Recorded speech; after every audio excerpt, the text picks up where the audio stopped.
बदलते भारत की शान।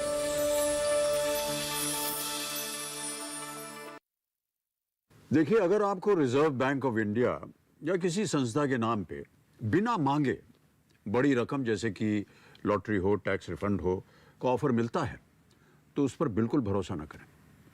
रकम को पाने के लिए ना तो अपने बैंक अकाउंट की जानकारी शेयर करें और ना ही कोई धनराशि जमा करें। ऐसे जितने भी मैसेजेस हैं उनको आप बिल्कुल अनदेखा कर दीजिए, क्योंकि आरबीआई कहता है जानकार बनिए, सतर्क रहिए।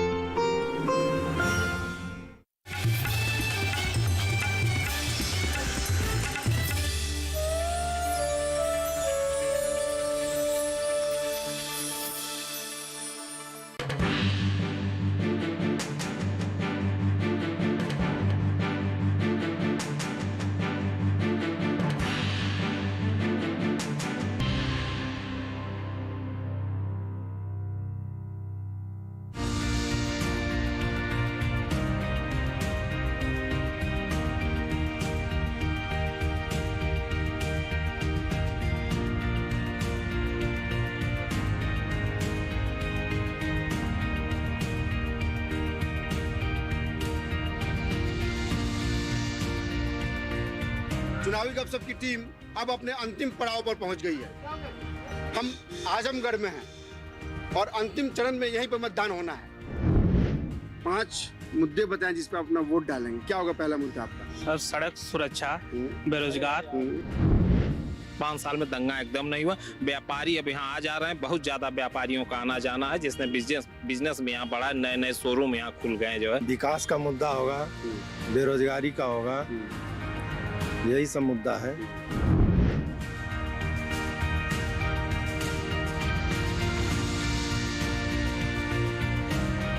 सबसे पहले तो हम लोग अपने महिला सुरक्षा को देखेंगे, महिला की शिक्षा को देखेंगे।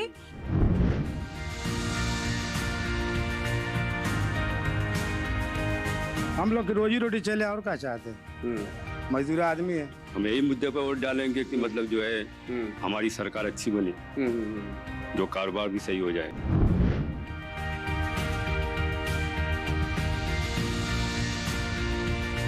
जो विकास करेगा उस पे मैं वोट डालेंगे। नमस्कार, स्वागत है आपका हमारे खास कार्यक्रम चुनावी गपशप में। मैं हूं कुंदन श्रीवास्तव। चुनावी गपशप की टीम अब अपने अंतिम पड़ाव पर पहुंच गई है। हम आजमगढ़ में हैं और अंतिम चरण में यहीं पर मतदान होना है। शारदा चौराहा है आजमगढ़ का। आजमगढ़ का ऐतिहासिक महत्व तो है ही, धार्मिक महत्व भी है। इसके अलावा भी आजमगढ़ सुर्खियों में रहता है। हम यहाँ की जनता से पूछेंगे कि वो किन मुद्दों पर अपना वोट डालेंगे। हम उनसे पूछेंगे कि नई सरकार जिसका गठन 10 मार्च के बाद होगा, उनसे उन्हें क्या क्या उम्मीदें हैं।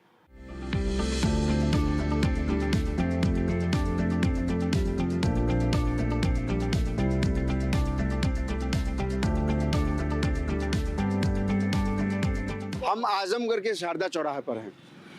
आजमगढ़ में 10 विधानसभा सीटें हैं। अंतिम चरण में यहाँ वोटिंग होने वाले हैं। यहाँ कुछ मतदाता हैं, कुछ लोग हैं, हम इनसे बात करेंगे, चुनावी गपशप करेंगे। उससे पहले मैं जरा अपने कैमरामैन अरुण से कहूँगा कि वो यहाँ की जरा तस्वीरें दिखाएं।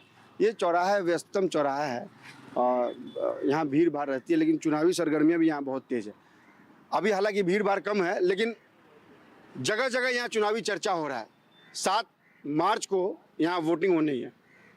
वोटिंग से पहले थोड़ी सी सन्नाटा तो दिख रही है, लेकिन हलचल बहुत है यहाँ। हमारी टीम भी अब अंतिम पड़ाव पर है चुनावी गपशप, क्योंकि इसके बाद 10 मार्च को आपको ये बताएंगे कि किसकी सरकार बनी और किसकी सरकार नहीं बनी। हम यहाँ लोग मौजूद हैं, उनसे बात करेंगे, उनसे चुनावी गपशप करेंगे। क्या नाम है आपका? विजेंद्र सिंह। विजेंद्र जी, क्या करते हैं? मैं तो अपना बिजनेस करता हूँ। क्या बिजनेस है आपका? हमारा तो यही होटल बिजनेस है। होटल का बिजनेस है। अच्छा, हम आपसे चुनावी गपशप शुरू करें उससे पहले जरा हम आजमगढ़ के बारे में जानना चाहते हैं। आजमगढ़ 10 विधानसभा का जिला है और यहाँ बहुत ही घनत्व ज़्यादा है पब्लिक का। ऐतिहासिक महत्व क्या है इसका?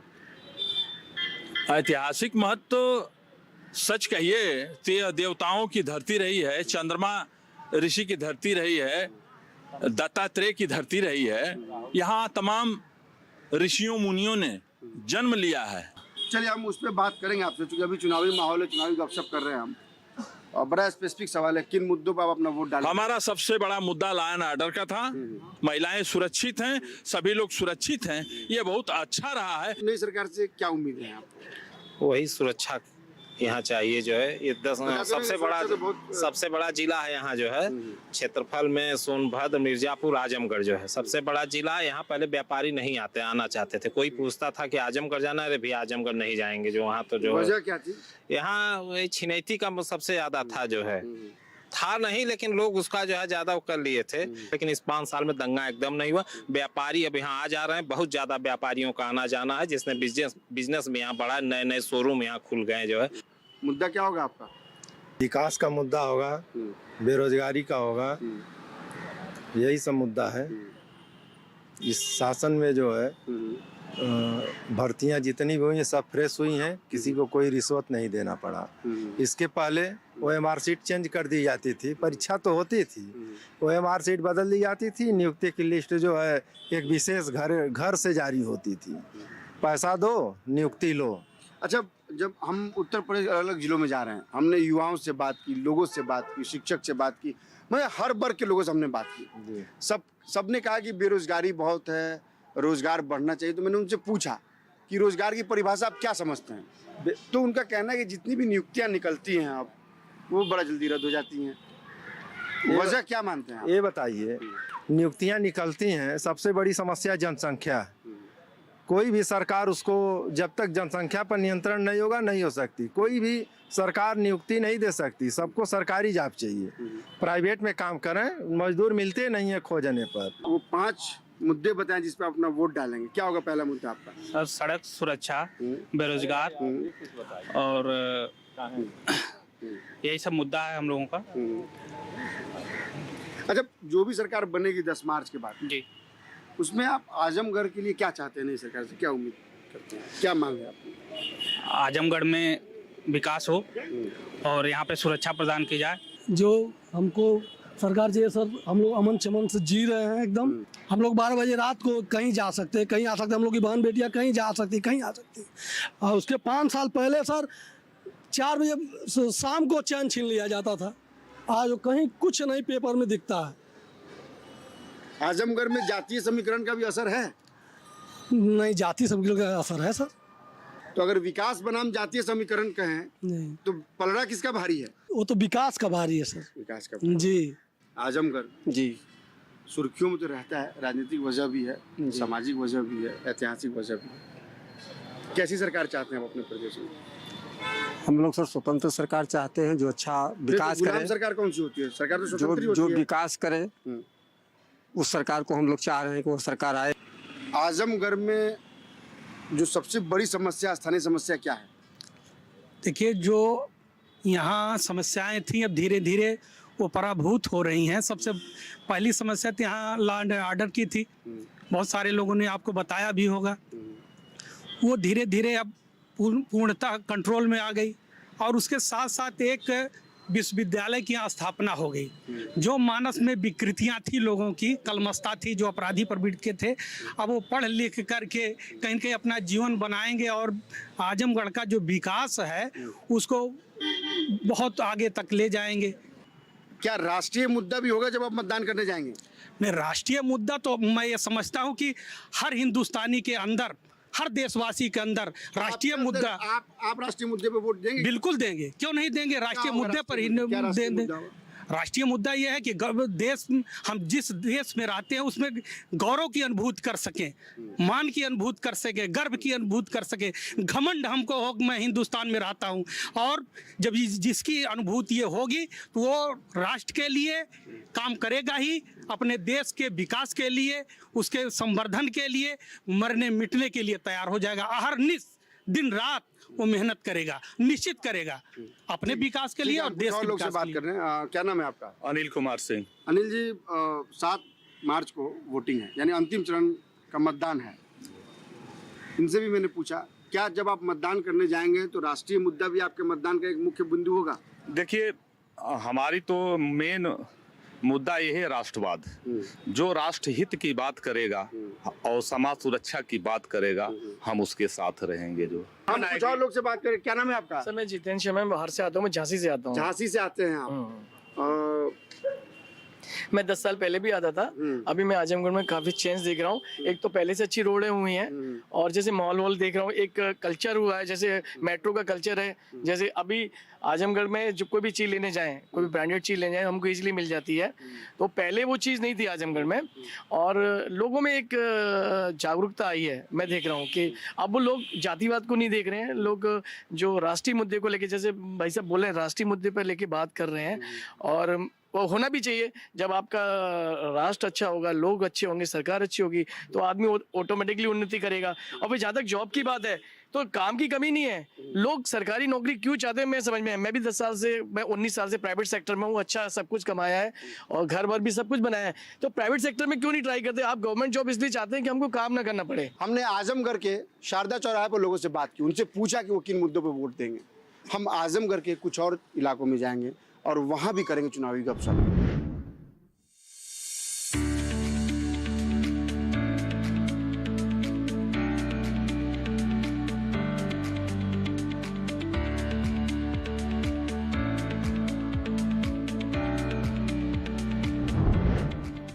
हमने आजमगढ़ के शारदा चौक पर लोगों से बात की, ये पूछा उनसे कि वो किन मुद्दों पे वोट देंगे। अब हम आजमगढ़ के वीर कुंवर सिंह पार्क में हैं। यहाँ कुछ महिलाएं हैं। उत्तर प्रदेश की महिलाएं बहुत मुखर हैं। वो खुद बताती हैं कि वो किन मुद्दों पे अपना वोट देंगी, सजग हैं। इस बार का वोटिंग पैटर्न भी थोड़ा डिफरेंट है। महिलाएं खुलकर वोट कर रही हैं, अपने हिसाब से वोट कर रही हैं। यहाँ भी कुछ महिलाएं, उनसे पूछते हैं कि वो किन मुद्दों पर अपना वोट डालेंगी और नई सरकार जिसका गठन 10 मार्च के बाद होगा, उनसे उन्हें क्या क्या उम्मीदें हैं। हम आपसे जानना चाहेंगे, आप किन मुद्दों पर अपना वोट डालेंगे? देखिए, सबसे पहले तो हम लोग अपने महिला सुरक्षा को देखेंगे, महिला की शिक्षा को देखेंगे। जैसे कि हमारी सरकार चला भी रही है, गवर्नमेंट हमारे देश की चला भी रही है, बेटी बचाओ बेटी पढ़ाओ अभियान चला रही है। तो उसके तहत हम लोग ये चाहेंगे कि इस चीज़ को थोड़ा और बढ़ाया जाए और लड़कियों की शिक्षा को और महत्व दिया जाए। और इसके लिए जो सरकार की कुछ और नीतियाँ लाएँ, जैसे कि जो तबके की महिलाएँ और बच्चियाँ हमारी नहीं आगे आ पा रही हैं, वो आगे आएँ। लोकतंत्र में हर वो वोट बहुत कीमती होता है, इसलिए मैं आपका मुद्दा जानना चाहता हूँ। सर हमारा पर्सनल मुद्दा, सबसे पहले तो हम सभी जो कर्मचारी हैं, कर्मचारी वर्ग जो है पुरानी पेंशन की बात कर रहा है, और वो हमारा मतलब मेन मुद्दा जो है लगभग सभी कर्मचारियों का है कि हमें पुरानी पेंशन चाहिए। अच्छा, अगर हम आपसे बात करें आजमगढ़ की, जी, आजमगढ़ की महिलाएं भी बहुत मुखर हैं। जी, हमने कई महिलाओं से बात की, मुबारकपुर में भी गए थे। जी, हम वहाँ फिर से जाने वाले, वहाँ भी लोगों से बात करेंगे। वहाँ की महिलाओं का ये कहना है कि उन्हें पहले से ज़्यादा वो सुरक्षित महसूस कर रही है। आप कितना सहमत हैं इससे? सर 100% सहमत हूँ, सुरक्षा है पहले से ज़्यादा। क्योंकि लोग ये कहते हैं कि जब आप सुरक्षित होंगे तो विकास भी होगा। कितना सहमत हैं आप इससे?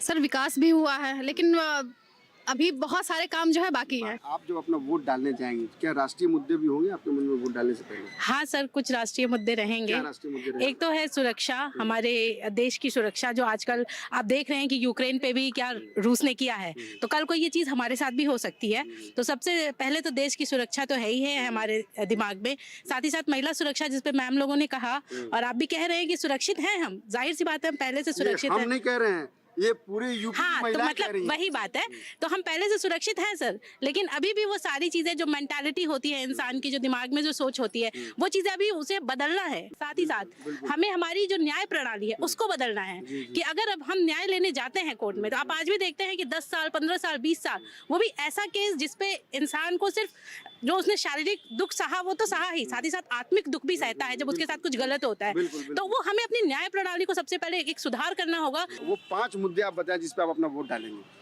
पहला रोजगार है। हमारे पास एक बहुत युवा पावर है, लेकिन हमें नहीं लगता धरातल पे कि वो इस तरह से सही रास्ता पकड़ पा रहे। हर तरफ यही है कि आप ये पढ़ाई कर लो, नौकरी के पीछे, सरकारी नौकरी के पीछे भागने वाली सबकी स्थिति है, जबकि हम सबको सरकारी नौकरी दे नहीं सकते, सबको सेटिस्फाइड नहीं कर सकते। तो इस तरह के अवसर जरूर हमारे समाज में दिखे कि युवा अपने आप ही कहें कि नहीं मुझे ये करना है, स्वरोजगार की बात आप हाँ स्वरोजगार, आत्मनिर्भर होने की बात कर रहे हाँ हैं। उनको इतना टैलेंटेड बनाया जाए कि वो सरकारी नौकरी के पीछे भागने बजाय वो अपने आप से किसी को रोजगार देने की चीजें सोचे, उनके अंदर डेवलप हो, बिजनेस माइंड उनका डेवलप हो। चलिए दूसरा मुद्दा। दूसरा मुद्दा होगा कि ये जो महिला सुरक्षा है, क्योंकि वो बहुत सारा उस पर काम हुआ है लेकिन बहुत इंटीरियर तक जाते हैं तो अभी वो चीज़ नजर नहीं आती है। तीसरा मुद्दा। तीसरा मुद्दा महंगाई होगा सर, क्योंकि हम अपनी बात नहीं, हम सोचते हैं कि जो हमसे जिनकी लोअर इनकम है उनके लिए भी तो सारी चीज़ें होनी चाहिए। चौथा मुद्दा पहला है कि भ्रष्टाचार सर, बहुत ज़्यादा भ्रष्टाचार, पहले से ज़्यादा या कम? पहले से। अब इसके बारे में बोलने के लिए कहा जाए तो कुछ चीज़ों में कम है, कुछ चीज़ों में ज़्यादा है। चलिए ठीक है। पांचवा मुद्दा। पांचवा मुद्दा होगा पानी। पानी को बचाना चाहिए। हमारे यहाँ मैं देखती हूँ कि बहुत मिसयूज होता है, जल संरक्षण की लोगों में आदत नहीं है, तो इसको और ज़्यादा प्रचार किया जाए। हम आजमगढ़ में लगातार लोगों से बात कर रहे हैं, हमने इनसे बात की, महिलाओं से बात की, हमने बताया वो किन मुद्दों पर वोट डालेंगे। अब हम आजमगढ़ के कुछ और इलाके में जाएंगे और वहाँ करेंगे चुनावी गपशप, उनसे पूछेंगे कि वो किन मुद्दों पर अपना वोट डालेंगे। बारिश का हो अनुमान या हो घटता बढ़ता तापमान, पर्यटन स्थलों पर मौसम की हो चाल या देश में हो हवा की गुणवत्ता का हाल, मौसम की हर खबर मौसम खबर बिल्कुल नए रूप में हर शाम 7:30 पर सिर्फ दूरदर्शन किसान पर।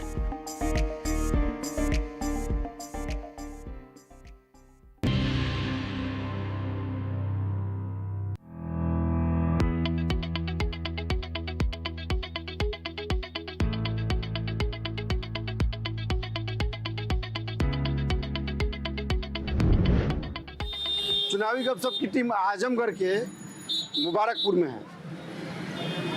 हम यहाँ लगातार लोगों से पूछ रहे हैं कि वो किन मुद्दों पर अपना वोट डालेंगे। अंतिम चरण में मतदान आजमगढ़ में है। यहाँ मुबारकपुर में हम लोगों से पूछते हैं, मन की बात करते हैं और पूछते हैं कि वो किन मुद्दों पर अपना वोट डालेंगे। क्या नाम है आपका? हमारा हाजी अनवार सीमेंट वाले। क्या करते हैं आप? हम सीमेंट का काम करते हैं। सीमेंट का काम करते हैं। अच्छा हाजी साहब, कैमरे में देखे ताकि आपकी बातें रिकॉर्ड। हाजी साहब, मतदान है 7 मार्च को। हाँ। किन मुद्दों पे आप अपना वोट डालेंगे? जो विकास करेगा उस पे मैं वोट डालेंगे। हाँ बस, वो जो विकास में जिसको हम समझ में आ रही कि विकास करेंगे उसको वोट दे देंगे। उसको वोट दे देंगे। अच्छा, मुबारकपुर के स्थानीय समस्याएं क्या क्या है? और क्या समस्या, यहाँ तो बुनकर बेचारे हैं, बुनकर परेशान हैं, बेपना परेशान हैं। इनकी रोजी रोटी एकदम बेहाल भय है। लोग बाहर जा रहे हैं, यहाँ जा रहे हैं, वहाँ जा रहे हैं, बिजनेस इनका बहुत खराब हो गया है। हमें किसी से शिका गिलवा नहीं है। हम परिवार के लोग, हम जनता को सिर्फ क्या चाहिए? रोटी, शिक्षा और मकान। ठीक है, हम मुबारकपुर में हैं। हमने यहाँ लोगों से बात की, ये जानने की कोशिश की कि वो किन मुद्दों पे वोट देंगे। चुनावी गपशप टीम की भी आखिरी पड़ाव है, क्योंकि 7 मार्च को यहाँ वोटिंग है और हमारी टीम का भी ये आखिरी एपिसोड है। हम आजमगढ़ के मुबारकपुर इलाके में हैं। बनारसी साड़ियों के लिए ये जाना जाता है। यहाँ की साड़ियाँ बनारस जाती हैं और फिर वहाँ से देश और विदेश में जाती हैं। लेकिन मुबारकपुर की एक और बहुत ही दुर्लभ खूबी है। दुर्लभ मैं इसलिए कह रहा हूँ कि जिस दुकान में मैं खड़ा हूँ, शायद आपने भी कभी नहीं सुना होगा या ना देखा होगा, या जिसने देखा होगा बहुत कम ही लोगों ने देखा होगा। सफ़ेद गाजर का हलवा, इसकी भी सप्लाई देश विदेश में है। जो यहाँ से एक बार हलवा ले जाता है वो बार बार मंगवाता है। यानी मुबारकपुर साड़ियों के लिए भी जाना जाता है और इस सफ़ेद गाजर, इसका हलवा बनता है यहाँ और बड़ा ही मशहूर है। दुकान बहुत साधारण सी दिखेगी आपको, बहुत छोटी सी दुकान दिखती है, लेकिन इसके काम बड़े बड़े हैं। विदेशों में जाता है यहाँ से गाजर का हलवा। हम इनसे बात करते हैं, चूँकि कहा जाता है कि इनकी दुकान बहुत ही मशहूर है गाजर के हलवे के लिए। क्या नाम है आपका? हाजी मोहम्मद नसीम। हाजी मोहम्मद नसीम जी, जब आप मुबारकपुर आए हैं यहाँ, जी जी, तो हमें बताया गया कि बनारसी साड़ी तो है ही, अगर आपने सफ़ेद गाजर को ना देखा और उसका हलवा ना देखा तो फिर ये बेईमानी होगी। तो हमने सोचा कि हम चुनावी गपशप आपसे भी करेंगे, लेकिन उससे पहले जरा जान जाए सफ़ेद गाजर के बारे में क्या है। तो आप तो देख लिए सफेद गाजर तो वाइट देख लिए, हमने तो हलवा भी गाजर देख लिए, देखा। हलवा भी देख लीजिए। जी जी जी। तो क्या खूबी है इस हलवे की? कहते हैं लोग कि विदेशों में भी इसकी बहुत मांग है, लोग यहाँ से विदेशों में ले जाते हैं। नहीं, क्या देखिए विदेश का मतलब ये तो जो हमारे जिले के आदमी रहते हैं वो खुद लेके जाते हैं। ये बम्बई है, दिल्ली है, बाहर चला गया, कोई 1 किलो 2 किलो यही तो ले आता है। अच्छा, मुझे लगता है ये सफेद गाजर भी इन्हीं सब इलाकों में हुआ ज्यादा। जी जी, इसी इलाके में होता नहीं वो सफेद गाजर। नहीं, जो मुबारकपुर हट जाइए, आजमगढ़ जिला है, मानदाबाद है, वही सब आस पास होता है ये। आसपास ही होता है। जी जी। अच्छा, आप से मैं चुनावी गपशप भी करूंगा, इन सब के बारे में जानकारी लूंगा मैं। चुनावी माहौल है, 7 मार्च को आखिरी चरण का जी, वोटिंग है और आखिरी चरण की वोटिंग में आजमगढ़ भी है। जी जी। तो किन मुद्दों पर आप अपना वोट डालेंगे? जिसकी भी सरकार आए हमारे भविष्य के लिए, हमारे हिंदुस्तान के लिए अच्छा भी करे, हमारे देश के लिए भी अच्छा रहे। चलिए, आपके देश के लिए भी अच्छा करे, हिंदुस्तान के लिए भी अच्छा करे, ऐसे इनका कहना है। अब चलो आपके हलवे के बारे में भी चर्चा कर ली जाए। क्या क्या डालते हैं आप ये इस हलवे में? सिर्फ मावा होता है, गाजर और शक्कर। मावा, गाजर और शक्कर जी। और इन 3-4 चीजों मिलके बेहतरीन स्वाद। जी जी जी जी। दुर्लभ आइटम है ये। जी जी। शायद मुझे लगता है कि पूरे उत्तर प्रदेश में सफेद गाजर का हलवा कहीं मिलता नहीं होगा। नहीं, कहीं नहीं, या बनता भी नहीं होगा। कहीं सिर्फ मुबारकपुर में मिलता है आपको। और आपके हाथ में वो क्या स्वाद है, जरा बताएंगे हमें? स्वाद आप खाएंगे तो बात देखिए, अब उसके बाद बताइए स्वाद कैसा है। अच्छा, कितने सालों से आप इस बिजनेस में हैं? हमारे बाप दादा से जो है बिजनेस से करते रहे। फिर भी कितने साल हो गए? अरे कम 50 साल हो गया है। देखिए, 50 साल से गाजर का ये हलवा लोगों के स्वाद का एक अड्डा है। ये लोग यहाँ से हलवा ले जाते हैं, विदेशों में भी ले जाते हैं, जो इस जिले के जो जहाँ रहते हैं वहाँ ले जाते हैं। मतलब उनकी प्राथमिकता होती है कि अगर वो मुबारकपुर आएंगे तो यहाँ का हलवा जरूर ले जाएंगे। बनारसी साड़ी भी यहाँ की बहुत मशहूर है। हम वहाँ भी चलेंगे और वहाँ भी करेंगे चुनावी गपशप, पूछेंगे कि वो किन मुद्दों पे अपना वोट डालेंगे।